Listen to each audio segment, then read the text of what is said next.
ನನ್ನ ಗಂಡನ ಸಾವು ಆಕಸ್ಮಿಕ ಅಲ್ಲ, ಕೊಲೆ. ಮಹಾಭಾರತದಲ್ಲಿ ಒಂದು ಸನ್ನಿವೇಶ ಇದೆ.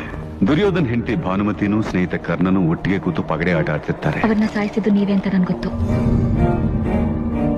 ತಾನೆಲ್ಲಿ ಸೋತ್ ಹೋಗ್ತೀನೋ ಅನ್ನೋ ಭಯದಿಂದ ಭಾನುಮತಿ ಅರ್ಥಾರ್ಥದಲ್ಲಿ ಹೇಳೋಕೆ ಪ್ರಯತ್ನಿಸ್ತಾಳೆ. ಕರ್ಣ ಅವಳನ್ನ ಹಿಡಿದೆಳೆದು ಆಟ ಆಡೋಕೆ ಬಲವಂತ ಮಾಡ್ತಾನೆ. ನೀವ್ ಯಾಕೆ ಅವ್ರನ್ನ ಸಾಯಿಸ್ತೀರಿ ಅಂತ ನನ್ಗೆ ಗೊತ್ತು. ಹಾಗೆ ಇಳಿಯುವಾಗ ಆಕೆ ಸೊಂಟದಲ್ಲಿ ಕಟ್ಟಿದ ಮುತ್ತಿನ ಡಾಬು ಕಿತ್ತು ಮುತ್ತುಗಳೆಲ್ಲ ಚೆಲ್ಲಾಪಿಲ್ಲಿಯಾಗಿ ಬೀಳುತ್ತೆ. ಆ ಸಮಯದಲ್ಲಿ ದಿಢೀರಂತ ದುರ್ಯೋಧನ ಅಲ್ಲಿಗೆ ಬರ್ತಾನೆ. ಗಂಡ ಎಲ್ಲಿ ತಪ್ಪು ತಿಳ್ಕೋತಾನೆ ಅಂತ ಭಾನುಮತಿಗ್ ಭಯ, ಸ್ನೇಹಿತ ಎಲ್ಲಿ ತಪ್ಪು ತಿಳ್ಕೋತಾನೆ ಅಂತ ಕರ್ಣನಿಗೆ ಭಯ. ಆಗ ದುರ್ಯೋಧನ ಸ್ವಲ್ಪ ಕೂಡ ತಲೆ ಕೆಡಿಸ್ಕೊಳ್ದೆ ಸಹಜವಾಗಿ ಈ ಮುತ್ತುಗಳನ್ನ ಆರಿಸ್ಕೊಳ್ಳ ಇಲ್ಲ ಪೋಣಿಸ್ಕೊಳ್ಳ ಅಂತ ಕೇಳ್ತಾನೆ. ಆ ಮಟ್ಟಕ್ಕೆ ಹೆಂಡತಿ ಮೇಲೂ ಸ್ನೇಹಿತರ ಮೇಲೂ ನಂಬಿಕೆ ಇಟ್ಕೊಂಡಿರ್ತಾನೆ. ನನ್ನ ಹೆಂಡತಿ ವೀಣಾ ಭಾನುಮತಿನೇ, ನಾನ್ ದುರ್ಯೋಧನ ಆಗ್ಬಲ್ಲೆ, ನಿನ್ನಿಂದ ಕರ್ಣನಾಗೋಕ್ ಸಾಧ್ಯನಾ?